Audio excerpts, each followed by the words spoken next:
Haleluya. Shalom. Semua segar, diberkati.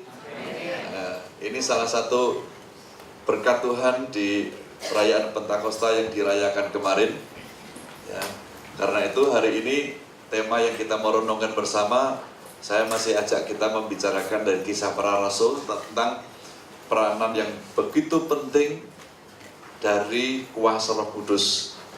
Ya, sebenarnya apa yang Tuhan Yesus bicarakan supaya kita tidak boleh pergi dari Yerusalem sampai menunggu Roh Kudus turun, ini bukan ide baru. Sejak dari Perjanjian Lama, orang-orang yang dipakai Tuhan, yang diberkati Tuhan itu hanya orang yang dipenuhi Roh Allah. Jadi sebenarnya terminologinya sama. Roh Kudus yang dibicarakan PB itu sama dengan Ruach Elohim, Kejadian 1 pasal yang kedua. Ya, sama yang dibicarakan Roh Allah yang mengurapi Daud, sama yang Roh Allah mengurapi Elia, Elisa, dan sama dengan Roh Kudus yang Tuhan Yesus janjikan itu, sama. Ya. Tapi hari ini saya mau sampaikan, minta maaf dulu karena tanggal 2 Mei yang lalu saya harusnya diminta Pak Ishak untuk sampaikan firman. Ya, saya tidak bisa datang mendadak malam itu, saya meminta beliau membatalkan karena ibu saya dipanggil Tuhan. Jadi ini keluarga kami. Ya, saya itu 8 bersaudara, laki semuanya. Ya. Jadi bapak saya namanya Sudarmo, ibu saya Nyami, singkat namanya. Bapak saya meninggal tahun 2000, usia 63, ibu saya usia 74 karena lahir 42. Bapak saya waktu itu belum sempat dibaptis, tapi sudah berketetapan percaya Yesus. Waktu itu kami dengan Pak Frengki dari Bali belum ada waktu untuk ke Salatiga baptis, tapi sudah dengan mulut mengaku. Ya. Tapi kalau ibu saya menjadi Kristen tahun 2000, jadi sudah 16 tahun jadi Kristen dan imannya sudah teruji oleh waktu. Jadi saya jauh lebih sejahtera waktu ibu saya dipanggil daripada waktu bapak saya dipanggil. Jadi waktu itu kami gelisah karena belum dibaptis. Tapi secara ajaib saya dengan ketiga adik diberi mimpi yang sama. Ya, kami kan gelisah apakah nih bapak ini dapat kerajaan Allah atau tidak, ya. Lalu malam itu saya mimpinya begini, karena saya penasaran, saya menggali kubur bapak saya sampai kedalaman, sampai dalam dapat sumur, sampai dalam dapat ruang-ruang khusus, dan tambah dalam itu tambah ruangnya banyak dihuni oleh bapak saya. Adik saya juga dapat mimpi sama, tiga-tiganya dapat sama. Itu meneguhkan kami bahwa berarti bapak saya tidak ke neraka, gitu saja. Faktanya ke neraka, ke surga saya nggak tahu, tapi itu peneguhan. Ya, rasanya tidak mungkin lah, roh yang sama memberi mimpi 3 orang sama. Ya, itu peneguhan. Dan di antara 8 orang ini hanya kakak saya nomor 1 yang belum, yang kaki ini, yang dari saya ke bawah, terus sampai yang terakhir. Yang ini terakhir itu sudah Kristen semuanya. Jadi tugas saya tinggal 1 ini, ya belum tahu kapan beliau akan bertobat, ya. Dan ini salah satu suasana pemakaman ibu saya. Kenapa gelap? Karena dimakamkannya jam 12 malam, ya. Ini belum pernah terjadi. Di kampung itu biasanya pemakaman adalah secepat-cepatnya. Jadi kalau minggu malam meninggal, maka Senin pagi jam 9 itu sudah dikuburkan. Tapi karena adik saya di Malaysia dengan yang di Ambon datangnya jam 10 malam, jadi sepakat dengan kepala dusun, kepala desa, kalau tidak bersedia nunggu adik saya, maka saya tidak akan bawa jenazah ke kampung. Saya akan semayamkan di kota Salatiga. Tapi karena kepala desa mau, akhirnya kita bawa ke kampung, tapi jangan lupa nunggu sampai adik saya datang. Ya, kalau tidak sanggup nunggu, kita tidak bawa ke kampung. Lalu semua orang kampung setuju. Ya.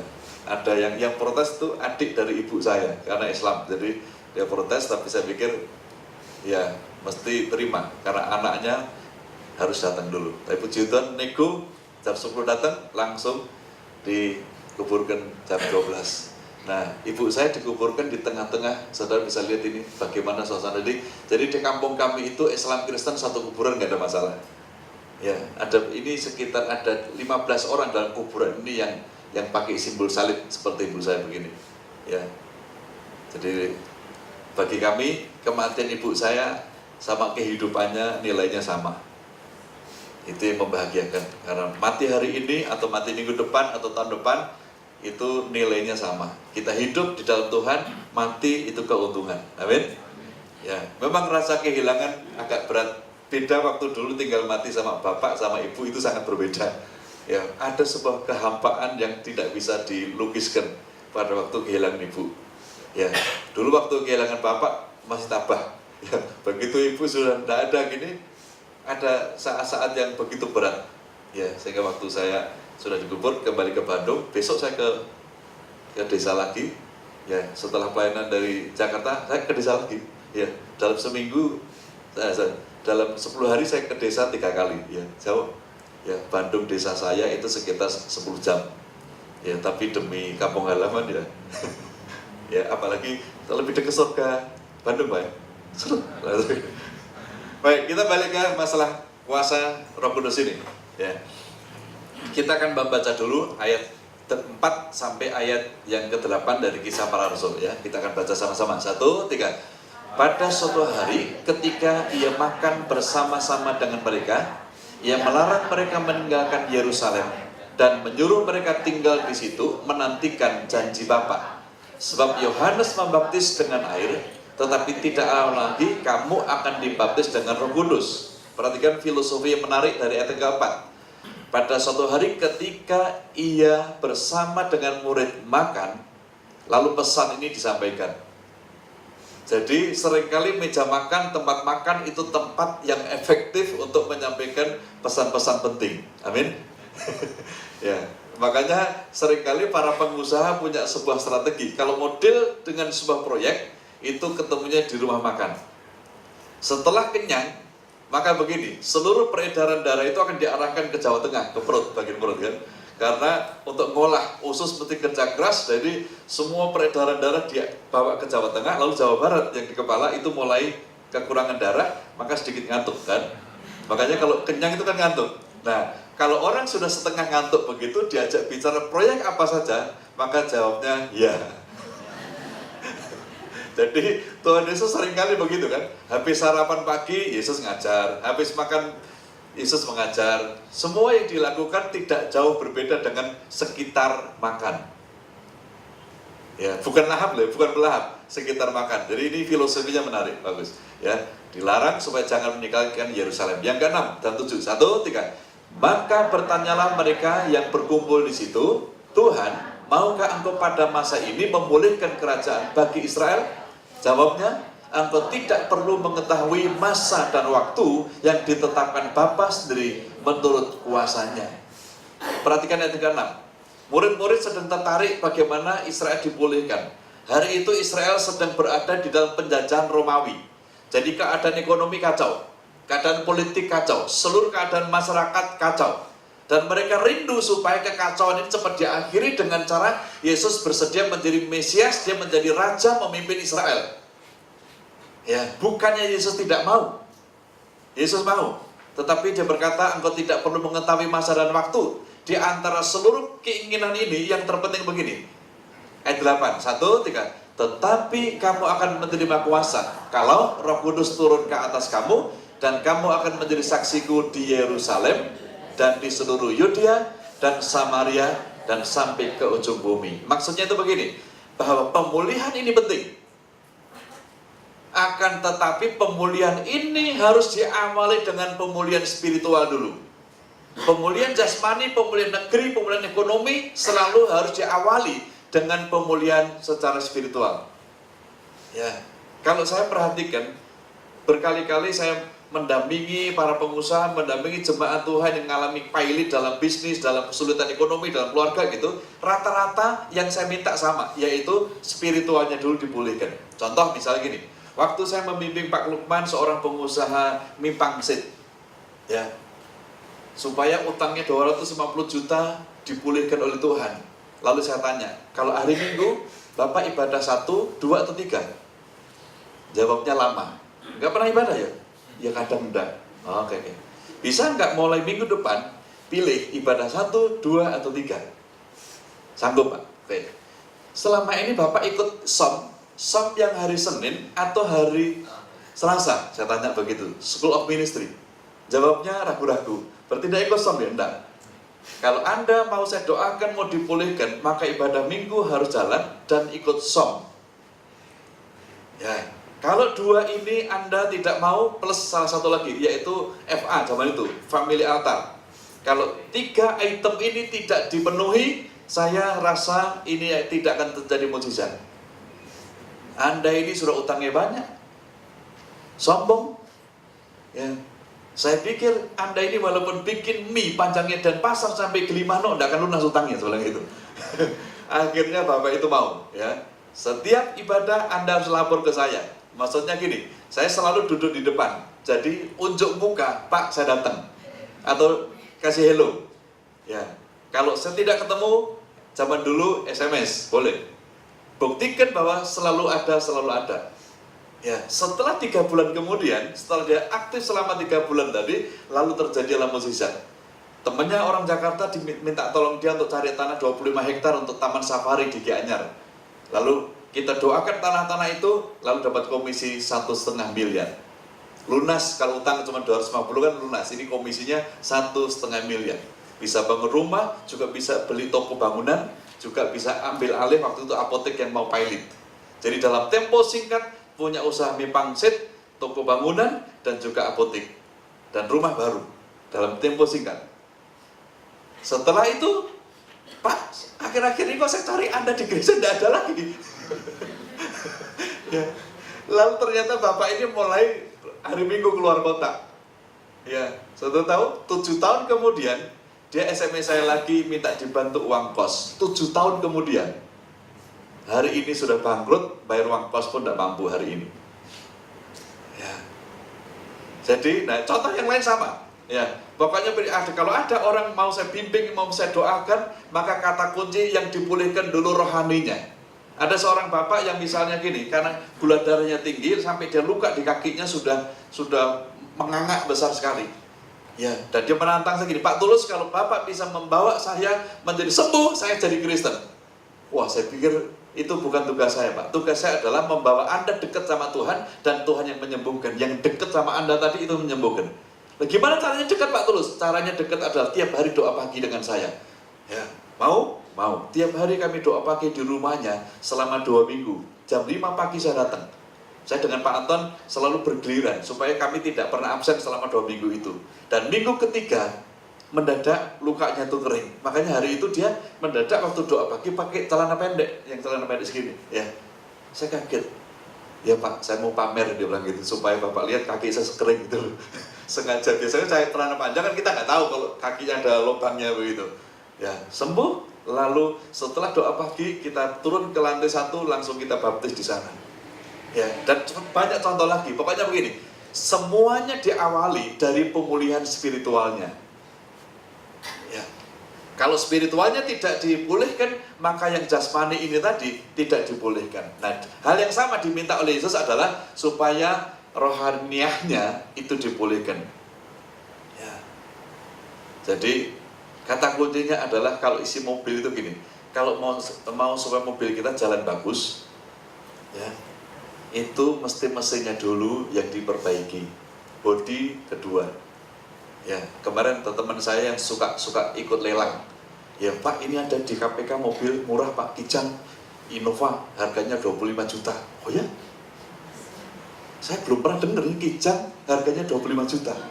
Ya, setelah deal dia nyesel. Ternyata mesinnya hilang. Makanya dilelang cuma 25 juta. Tapi nggak bisa batal, sudah deal ini masalahnya waktu lelang.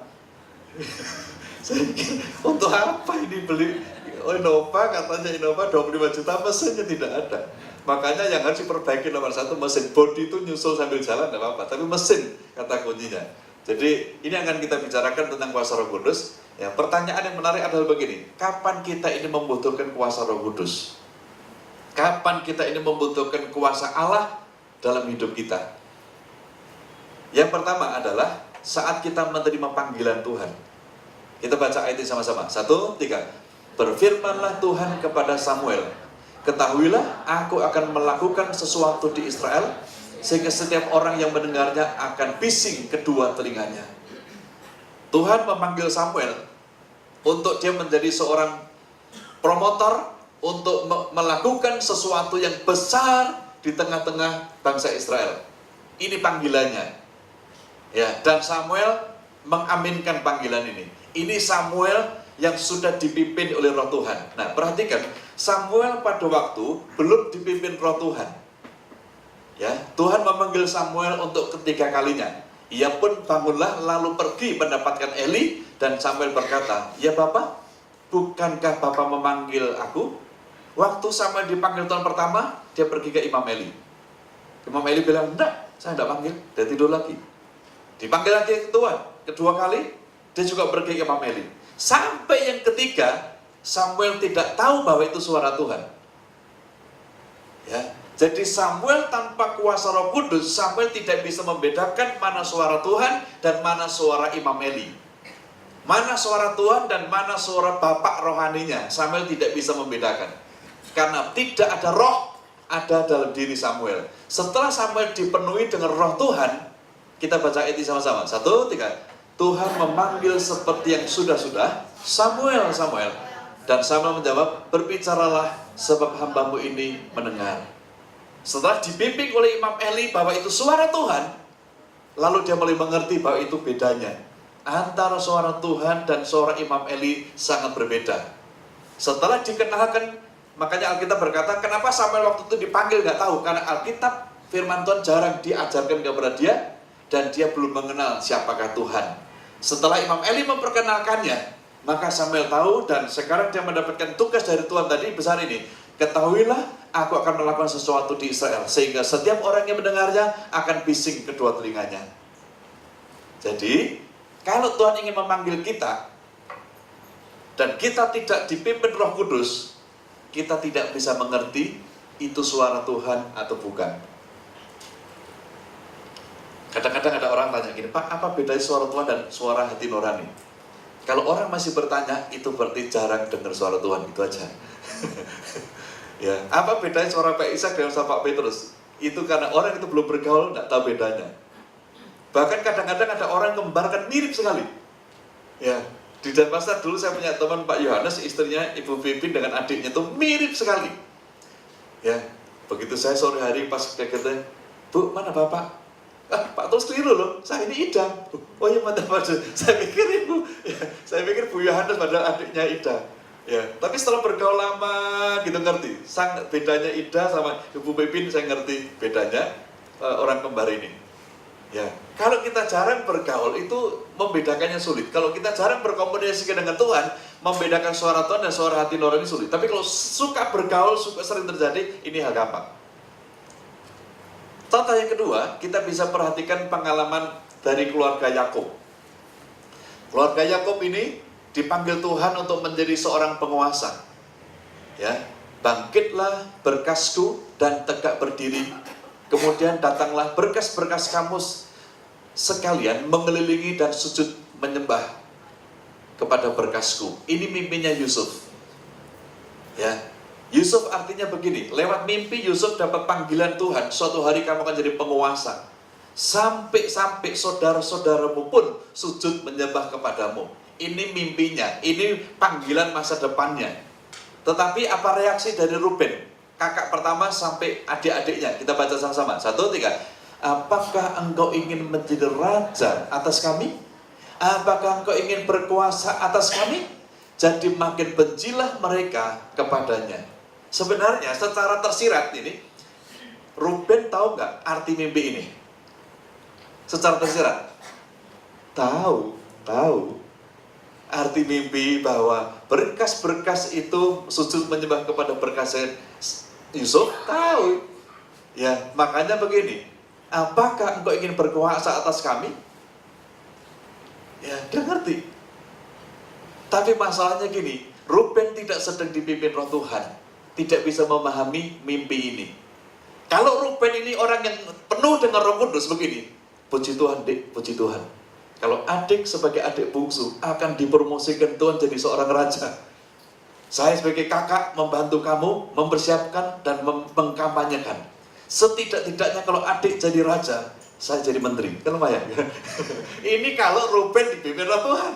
Tapi kalau Ruben dan adik-adiknya tidak dipimpin Roh Tuhan, Tuhan memberitahu masa depan Yusuf pun dan keluarganya, Ruben malah jadi makin bencilah mereka kepada Yusuf.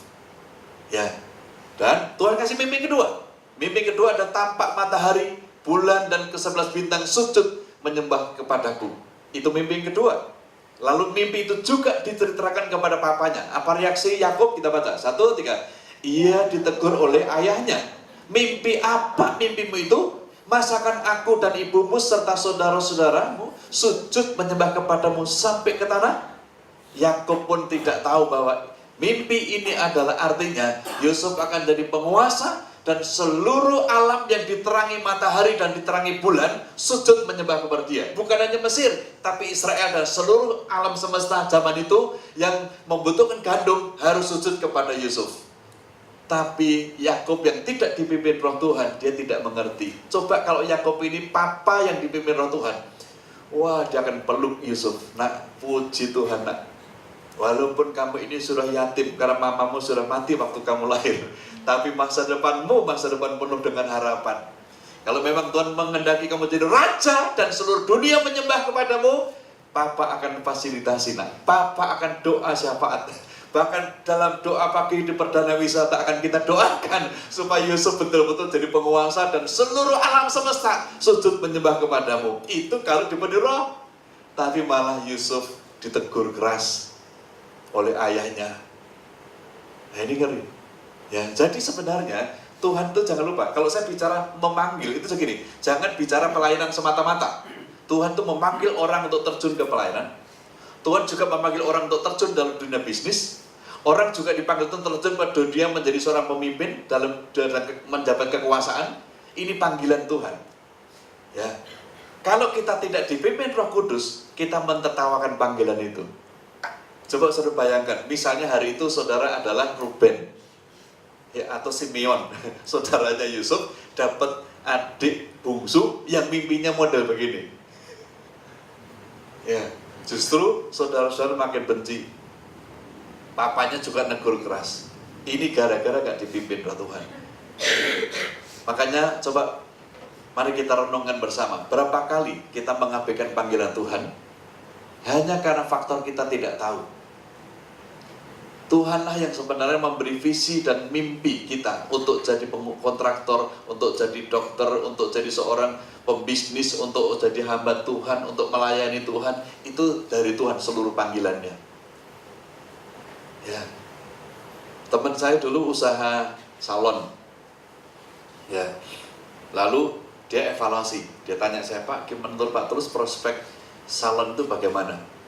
Ya, dari segi keuangan prospek salon di Bali bagus Pak, tapi dari segi dosa Bapak andil untuk membentuk bencong-bencong di tempat ini. Ya, sejak Anda memiliki seorang karyawan bencong, beberapa orang telah dimuridkan menjadi bencong di salon ini. Jadi menurut saya salon ini layak untuk ditutup, seperti gitu. Ya. Lalu gimana usaha apa lagi Pak? Ya, lalu teman saya ini Pak Zakaria namanya, dia dapat mimpi untuk buka usaha tahu. Nah, saudara bisa bayangkan, seorang pengusaha salon yang sukses di daerah Kuta mendadak banting setir usaha tahu. Itu siapapun termasuk hamba Tuhan di cabang Nusa Dua waktu itu tidak mendukungnya. Tapi saya mendukung dia, Pak lakukan.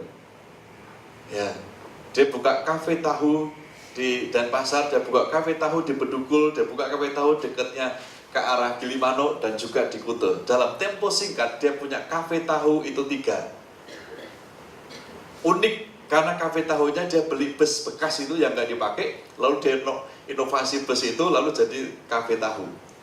Ya, semuanya serba tahu, tahu goreng, sup tahu, pokoknya serba tahu supaya maha tahu, makan di situ jadi maha tahu. Dalam tempo singkat diberkati usahanya sampai hari ini. Nah ternyata bapak ini waktu di Kediri dulu orang tuanya ternyata usahanya tahu. Wah bagus Pak, berarti Anda ini memang keturunan tahu. Jadi makanya ujung-ujungnya Tuhan nuntun kita sampai sama juga usaha tahu. Sebenarnya usaha salonnya bagus. Hanya saya merasa karena di salon ini telah muncul murid-murid baru dalam urusan perbencongan, menurut saya kita harus berhenti. Ya, tidak boleh. Ini daerah abu-abu. Memang bukan Anda yang membuat orang itu bencong, tapi dengan tukang potong yang bencong satu saja dan dia bisa menuntun teman-temannya, maka terjadi pemuridan-pemuridan. Orang yang tadinya waras, yang normal gitu, jadi bencong setelah masuk ke sini. Ya, menurut saya ini harus ditutup Pak, saya bilang gitu. Ya, jadi Tuhan yang memanggil kita, bukan sekedar urusan pelayanan, tetapi urusan apa saja di bumi ini, Tuhan ingin memanggil kita, supaya kita jangan salah melangkah. Ya, kita harus ngerti itu suara Tuhan. Ya, dia yang menuntun Yusuf untuk jadi penguasa. Yang kedua, kapan kita membutuhkan kuasa Roh Kudus? Yaitu saat melayani Tuhan. Kita baca ayat ini sama-sama. 1, 3. Samuel mengambil tanduk yang berisi minyak itu dan mengurapi Daud di tengah-tengah saudara-saudaranya. Sejak hari itu dan seterusnya berkuasalah Roh Tuhan atas untuk mengambil bagian dalam pelayanan Tuhan. Start awalnya ini diurapi Roh Tuhan, dan sejak hari itu dan seterusnya berkuasalah Roh Tuhan atas Daud. Setelah ini apa yang terjadi? Maka dunia mulai mengerti. Makanya para prajurit memberi kesaksian kepada raja bahwa salah seorang hamba itu, keturunan Isai, itu kalau main kecapi itu sangat berbeda, sebab Tuhan menyertai dia. Dan setiap kali apabila roh yang daripada Allah atau roh yang diizinkan Allah hinggap pada Saul, maka Daud mengambil kecapi dan memainkannya. Saul merasa lega dan nyaman, dan roh yang jahat itu undur daripadanya. Ya, ini terjadi setelah dia penuh dengan roh. Ya, oleh karena itu perhatikan ini perbedaannya. Musik tanpa Roh Kudus, ya. Dan apa bedanya musik dengan Roh Kudus? Kami meniup seruling bagi kamu, tetapi tidak menari. Kamu tidak menari. Kami menyanyikan kidung duka, tetapi kamu tidak bergabung. Musik tanpa urapan Roh Kudus, tanpa kuasa Roh Kudus, tidak berpengaruh apa-apa. Ya, cuma gedung beringan, suara tidak karo-karuan gitu, dan yang datang juga nggak diberkati, yang main juga tidak diberkati, yang mendengar juga tidak diberkati. Tapi sangat berbeda dengan musik yang penuh dengan kuasa Roh Kudus. Kita baca ayat ini sama-sama. 1, 3. Dan setiap kali apabila roh yang daripada Allah itu hinggap pada Saul, maka Daud mengambil kecapi dan memainkannya.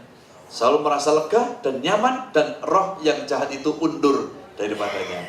Musik dengan dipenuhi kuasa Roh Kudus, yang datang menjadi segar, yang datang menjadi nyaman, dan roh jahat undur lari. Ini musik yang penuh dengan kuasa Roh Kudus. Ya, jadi makanya mungkin Pak Petrus ini penting. Kadang-kadang gereja perlu kalau mau audensi calon-calon pemain musik, ya, maka dinyatakan lulus dengan catatan, ya, dengan catatan. Waktu nanti ada jemaat yang kerasukan roh jahat, Anda kita utus ke sana. Kalau dengan permainan musikmu roh jahat pergi, berarti lulus.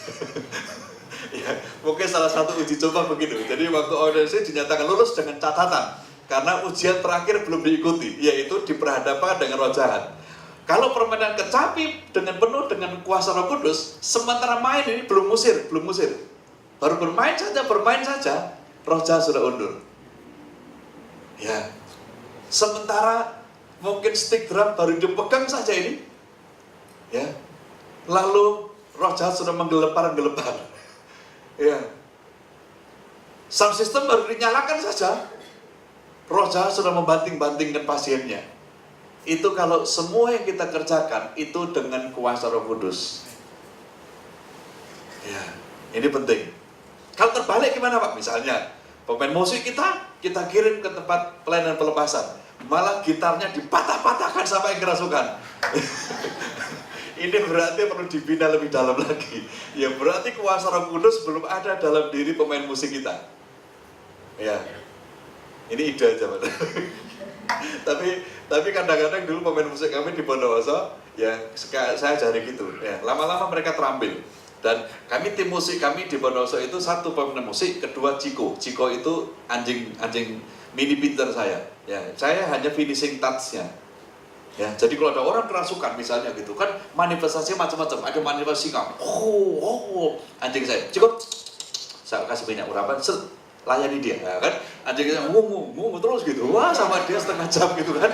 Wah, setelah setengah jam dengan anjing saya, capek kan dia. Setelah capek saya bilang sama, jadi sementara Ciko anjing saya bergonggong-gonggong dengan dia, pemain gitar terus menyanyi mau memuji Tuhan. Saya ikut menyanyi dengan dia, setengah jam kemudian kecapean, kita tidurkan, lalu saya urapi dan kita doakan. Selesai, lalu bikinkan teh hangat dari belakang, minum segar kembali. Loh, di mana saya? Di mana saya? Gitu kan. Padahal itu karena tim musik tim pelayanan pelepasan kami penuh urapan, termasuk Ciko tadi. Ya. Tapi sejak dia jadi tim pelayanan pelepasan anjing saya ini, saya mulai khawatir gini, waduh, ini mulai dipakai Tuhan Ciko, anjing pun dipakai Tuhan. Jangan sampai nanti suatu saat Ciko ini hilang. Karena si jahat tidak suka kalau anjing ini bermanfaat. Betul saudara, sekitar 2 tahun kemudian Ciko ini hilang. Ya, padahal ini kan anjing mini pincer yang tidak pernah jauh-jauh sebenarnya. Ya, tapi gampang ditangkap mungkin nggak tahu saya. Ya, jadi ini salah satu bukti kalau musik penuh Roh Kudus dampaknya luar biasa. Ya, contoh yang lain, melayani tanpa Roh Kudus, malah pelayan Tuhannya dicabik-cabik oleh yang dirasuk. Tetapi pelayan Tuhan yang penuh dengan Roh Kudus, Paulus tinggal bilang begini, demi nama Yesus Kristus, aku mengusir engkau keluar dari perempuan ini, seketika itu juga keluar roh jahat itu.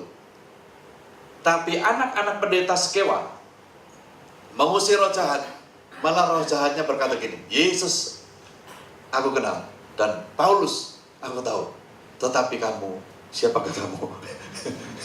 Ini pelayan Tuhan, pengusir pelayanan pelepasan, tapi malah tidak penuh Roh Kudus gitu loh, dicabik-cabik sama yang kerasukan roh jahat. Ya, jadi hati-hati. Pak, kalau kita misalnya pelayanan pelepasan masih ragu-ragu, jangan jadi komandannya, jadi peserta dulu. Ya, jadi pendamping. Nanti komandannya biar yang proaktif. Nanti setelah berpengalaman, lalu bisa sendiri. Ya, jadi pelayanan tanpa kuasa Roh Kudus dan pelayanan dengan kuasa Roh Kudus sangat berbeda hasilnya. Juga penginjilan, PI tanpa kuasa Roh Kudus ditolak, tapi PI dengan kuasa Roh Kudus diterima, dan dalam tempo singkat orang itu bertobat dan minta dibaptis. Keduanya turun dari dalam kereta ke dalam air, dan baik Filipus maupun sida-sida itu, dan Filipus membaptis dia. Ya, kalau kita penginjilan itu sebenarnya gitu, bukan masalah fasih bicara, bukan. Ini masalah kuasa Roh Kudus. Kalau itu memang sudah waktunya, momentum yang Roh Kudus sudah lakukan, kita dipilih Roh Kudus lalu kita taat, maka terjadi pertobatan. Saya jadi ingat waktu saya umur 19 tahun, kan saya mulai pelayanan ke desa-desa.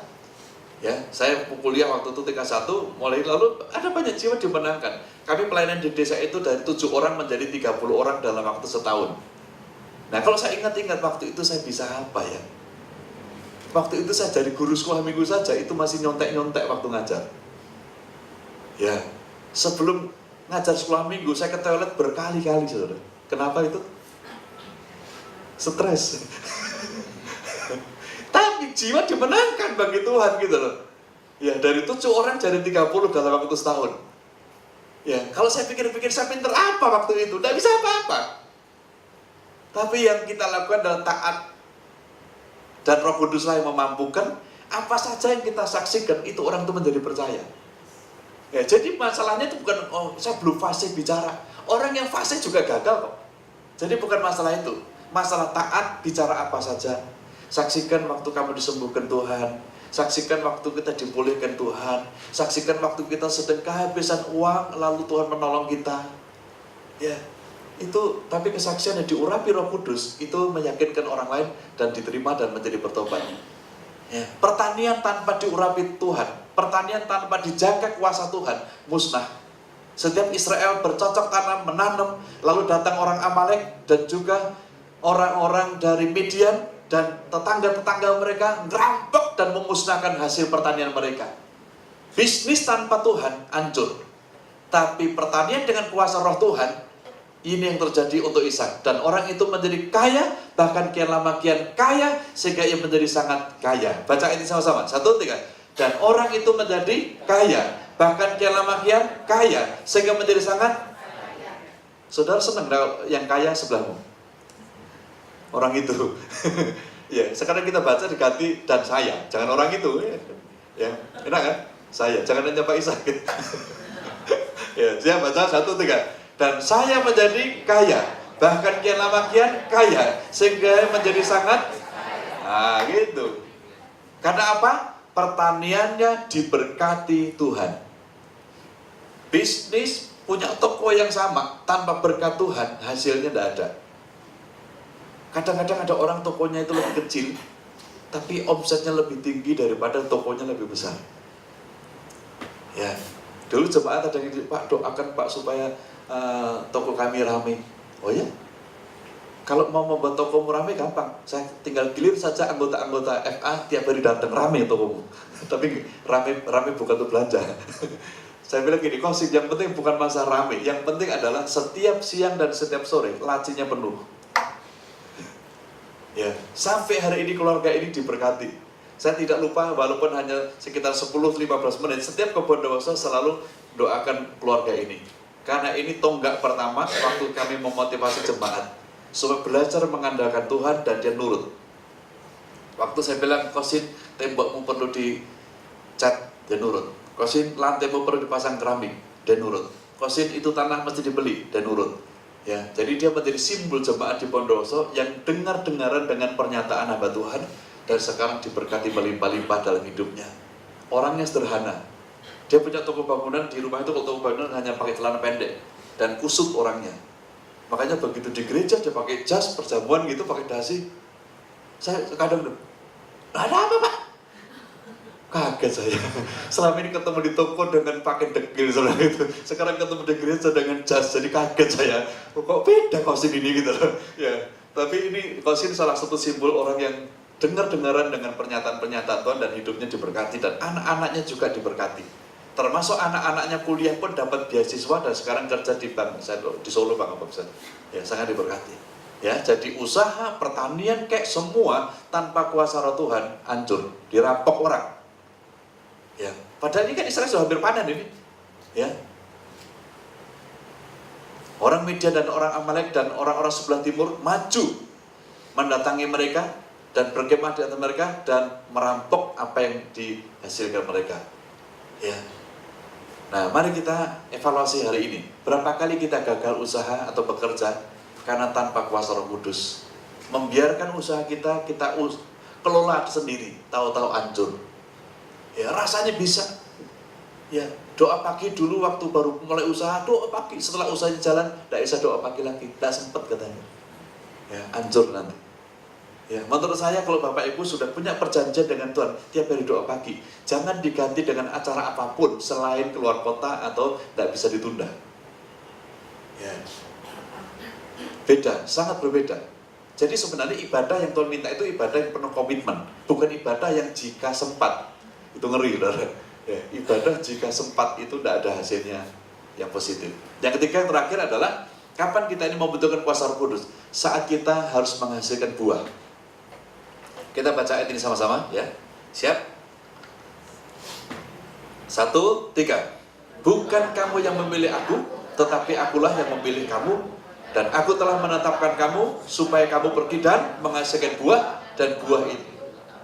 Tuhan menghendaki setiap kita memiliki buah, dan buahnya tetap. Alkitab ayatnya banyak mengajarkan ini. Kalau kita diutus untuk berbuah dan tidak berbuah, maka kapak ada di mana? Sebelahnya, siap untuk memotong dan membuang ke dalam api. Jadi siapa di antara kita yang telah sekian lama jadi Kristen dan tidak berbuah, maka tidak lama lagi kita akan dipotong sama Tuhan. Buah itu meliputi 2. Yang pertama adalah buah pertobatan. Jadi orang yang dulunya hidupnya tidak betul, sekarang betul, maka membawa jiwa yang hidupnya nggak betul jadi betul. Dulu kita seorang perampok, bertobat, maka membawa jiwa perampok ke Tuhan. Itu namanya buah pertobatan. Dulu kita pencuri, bertobat, sekarang kita membawa jiwa-jiwa yang pencuri ke hadapan Tuhan. Itu buah pertobatan. Dan buah yang lain lagi adalah buah Roh Kudus. Itu karyanya Roh Kudus, bukan karyanya kita. Caranya bagaimana? Caranya adalah biarkanlah Roh Kudus itu berdiam dalam hidup kita. Itu aja gampang. Kalau Roh Kudus berdiam dalam diri kita, maka secara otomatis akan menghasilkan buah. Profesi kita bisa tukang sapu, profesi kita bisa pengusaha, profesi kita bisa guru, profesi kita bisa rumah tangga. Tetapi kalau Roh Kudus ada dalam diri kita, maka kita menghasilkan buah roh. Saya ulangi lagi, buah 2 ya, buah pertobatan. Ya. Yang kedua adalah buah roh. Dengan dibiarkan roh itu ada dalam diri kita, maka akan keluar dengan sendirinya kasih. Ya, tidak usah pakai persyaratan. Tahu-tahu kita itu mampu mengasihi musuh. Tidak usah didoakan, tidak usah pakai doa puasa. Tahu-tahu bisa mengasihi orang yang mengecewakan. Tahu-tahu kita bisa mengampuni, mengasihi orang yang membawa kabur modal kita. Karena dalam diri kita, kailia, dalam hati kita memancar kasih. Ya, tanpa kita provokasi juga muncul dari hidup kita sukacita. Ya, walaupun mungkin sedang berduka, tapi bisa sukacita. Walaupun mungkin baru kehilangan proyek, tapi bisa sukacita. Karena sukacitanya bukan karena dapat proyek, tapi karena sukacitanya karena muncul dari dalam. Juga secara otomatis akan muncul damai sejahtera. Di tengah-tengah kerusuhan, di tengah-tengah krisis, orang lain bingung, orang lain susah cari solusi. Kita memiliki damai sejahtera. Dengan tenang kita melangkah, dengan tenang kita menyusun strategi baru. Ya, itu karena damai sejahtera ada. Ya, ada beberapa orang nanya saya gini, Pak, kenapa ya para arsitek itu kalau gambar, ibu dulu background arsitek? Bukan, Pak. Ya, kalau gambar itu kalau malam hari di atas jam 1 itu cepat, Pak. Ya, lalu saya coba konfirmasi ke banyak teman di sama. Ya, Pak, ternyata begini, di atas jam 1 malam itu tidak ada lagi suara apa-apa lagi dan jauh lebih tenang. Orang itu kalau di dalam keadaan tenang, ambil keputusan, mau gambar dan sebagainya, itu gampang.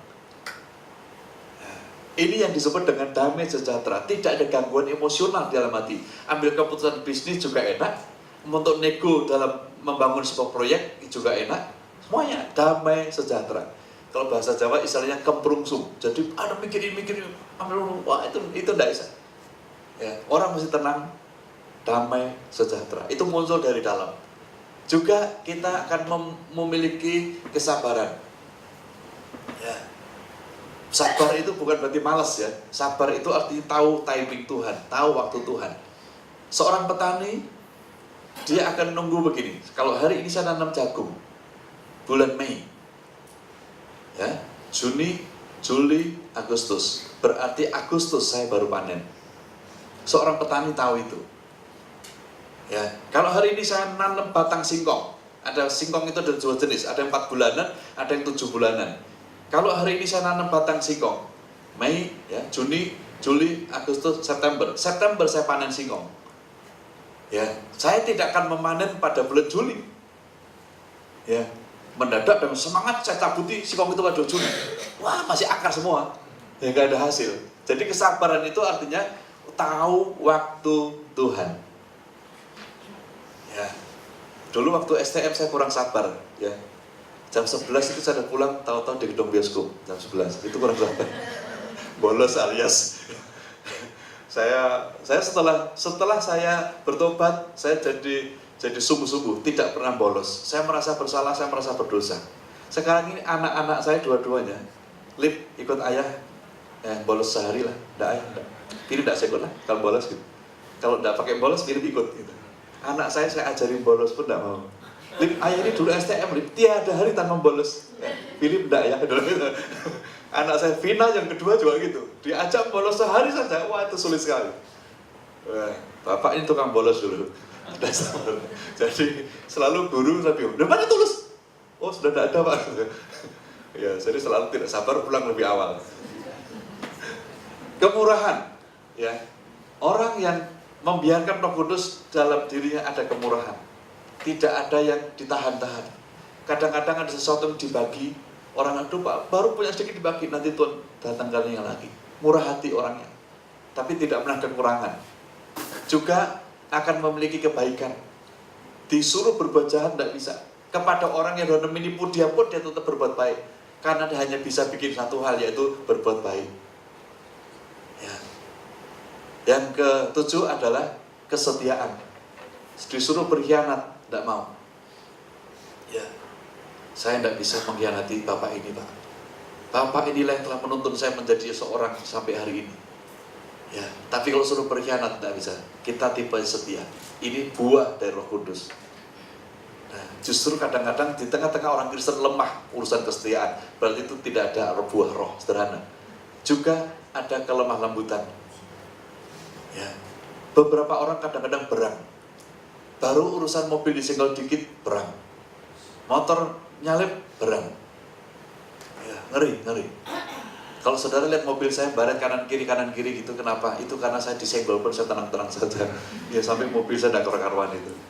Saya di Bondowoso 8 tahun, belum pernah urusan cat mobil saya, belum pernah. Di Bandung ini sudah berkali-kali cat, sudahlah baret biar aja. Ya karena baret hari ini saya perbaiki, minggu depan baret lagi. Terus saudara, jadi akhirnya istri saya, ya kamu tinggal di Bandung, sekarang mobil tambah jelek gitu. Ya, 8 tahun di Bondowoso, belum pernah saya pergi ke bengkel mobil karena kena baret, tidak ada. Di Bandung ini baru 3 tahun, udah berkali-kali. Padahal saya di Bandung udah ganti mobil 2 kali dalam 3 tahun ini, tapi yang sekarang pun baret banyak. Sekarang daripada kita di jalan raya marah, ya marah kehilangan berkah 2 juta, ngecat cuma 300, kan lebih baik tidak usah marah kan. Maksud saya gini, misalnya ya, saya dalam perjalanan, ada orang sedang dipersiapkan Tuhan memberkati saya 2 juta. Tapi gara-gara saya marah di perjalanan, orang itu nggak jadi memberkati, gitu loh maksud saya. Jadi batal berkat 2, saya pergi ke bengkel habis 300.000. Ya, rugi berapa? 1,7. Ya, jadi lebih baik kita membiasakan diri penuh dengan roh. Yang terakhir adalah penguasaan diri. Ya. Semuanya ini kalau kita miliki, saudara, kalau semua ini kita miliki, hidup kita nggak ada yang susah. Sedang krisis, Pak, nggak ada masalah. Semua krisis ada solusinya kok, nggak ada masalah. Ya. Ditipu orang, Alkitab berkata, orang yang menipu itu terus diikuti sama Tuhan. Ya, makanya ada satu nas yang mengatakan bahwa Tuhan akan menghukum si penipu. Makanya waktu Tuhan berjumpa dengan Yakub, aku tahu bahwa engkau telah ditipu oleh pamanmu Laban. Tuhan tahu. Jadi, santai aja. Ya. Sejak 3 tahun yang lalu saya membimbing beberapa jemaat di Cirebon yang ditipu orang yang bangkrut. Ada pemain musik kami yang sudah divonis lah. Pokoknya Pak itu, Pak pemain musik itu, Pak tukang utang Pak di mana-mana. Sampai nggak ada orang mau deket sama dia, lalu saya deketin dia. Hari ini saudara mau tahu pemain musik kami itu persembahannya sudah persepuluhannya sudah 3,5 juta. Ya, istrinya terpilih menjadi anggota DPRD Kota Madia Cirebon. Ya, juga menambah berkat itu, dan itu luar biasa. Pemain musik itu hampir diskorsing berkali-kali karena utangnya di mana-mana. Judulnya itu. Tapi saya bilang saya enggak, saya mau justru orang yang dihindari begini saya akan cari dia. Saya datangi ke rumahnya. Ya saya bilang gini. Setelah saya datang ke rumahnya, saya kunjungi ruang tamunya, saya kunjungi dapurnya, saya kunjungi semuanya. Saya bilang begini, Dik, ini rumah atau kapal pecah. Tidak ada bedanya antara gudang dengan ruang tamu, tidak ada bedanya tong sampah dengan tempat kerjamu. Inilah yang menyebabkan roh jahat ada di sini dan roh Tuhan tidak ada di sini. Ini tempat sampah. Jadi kalau you mau diberkati, bereskan dulu tempat tidurmu, bereskan tempat kamar mandimu, bereskan ruang tamumu dan seterusnya. Ya, saya nggak takut dia marah, saya nggak takut. Itu pesan Tuhan. Dan dia mau bereskan dari ruang kerjanya. Dulu banyak orang mau pesan kartu nama ke dia, batal gara-gara lihat ruang tamunya kan. Ya. Ini kalau ruang tamu model begini, nanti kartu nama saya kayak apa? Orang datang mau bikin undangan, batal terus. Ya. Padahal dia cetak undangan itu di Jakarta. Dia hanya ngesup sebenarnya. Tapi lihat rumahnya, orang selalu batal pesen apa-apa sama dia. Hari ini telah diberkati. Cia Hong itu sudah ditipu 2 kali. Satu ditipu oleh pabrik gula, itu 300 juta. Terakhir ditipu sama penipu beras 1,5 miliar. Hari ini persepuluhannya sudah 2 juta. Saya bilang gini, tidak seterusnya penipu akan dibiarkan menipu. Tuhan akan hukum dia. Ya, yang penting ini, ada buah roh dalam diri kita. Itu yang Tuhan tuntut. Terlalu mudah Tuhan mengembalikan 1,5 miliar. Tetapi mengampuni orang yang menipu 1,5 miliar, itu tidak gampang. Hanya orang penuh roh yang bisa mengampuni.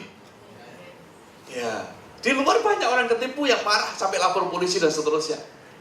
Waktu dilaporkan ke polisi, polisi berkata, Bu, orang ini kemarin habis keluar dari penjara di Malang. Orang ini sudah 4 kali masuk penjara yang nipu beras 1,5 miliar tadi. Dan setiap masuk kota dia model rambutnya beda. Waktu Malang dia pakai kerudung, waktu masuk Cirebon dia pakai kalung salib. Jadi mendekati Kristen kan gampang karena pakai kalung salib. Dan setiap masuk kota dia selalu berpura-pura membeli rumah besar. Jadi gini, rumahnya harga berapa? 2 miliar. Oke, saya kasih uang muka 50 juta sebagai tanda jadi, tapi saya akan bayar bulan depan. Deal, uang muka 50, tapi tinggali dulu. Nah, selama sebulan di kota itu, nipu, hari ke-25 kabur gitu loh. Wah, saya pikir gini. Tapi menurut saya begini, Anda suka ditipu, lalu saya telusuri ke papanya. Iya Pak, papa saya dulu juga tipu, sekarang Anda kena kutubnya. Yang penting sekarang Anda ngampuni, Anda akan dibolehkan. Ya, oke. Jadi hari ini di puncak perayaan Paskah kemarin yang kita rayakan, ya, kita sadar bahwa kita ini butuh kuasa Roh Kudus. Saat kita menerima panggilan Tuhan, baik melayani atau bekerja atau bisnis, kita butuh pimpinan Roh Kudus. Tanpa dipimpin Roh Kudus, mimpi pun kita tidak ngerti maksudnya, penglihatan pun tidak ngerti, pernyataan hamba Tuhan juga tidak ngerti. Ya, tadi malam waktu saya khotbah, saya menyampaikan sebuah pesan. Ada di antara saudara, saya bilang itu, bahwa ada yang akan minjemi modal. Tetapi orang yang akan memberi modal itulah yang nanti akan menghancurkan usahamu. Jadi saya minta saudara tolak pinjaman itu. Lalu habis ibadah, Pak, orang yang tadi Bapak membuatkan tadi saya, tolak, saya bilang gitu, tolak. Ya, jangan tergiur dengan pinjamannya. Karena si orang memberi pinjaman itu nanti akan menghancurkan usahamu.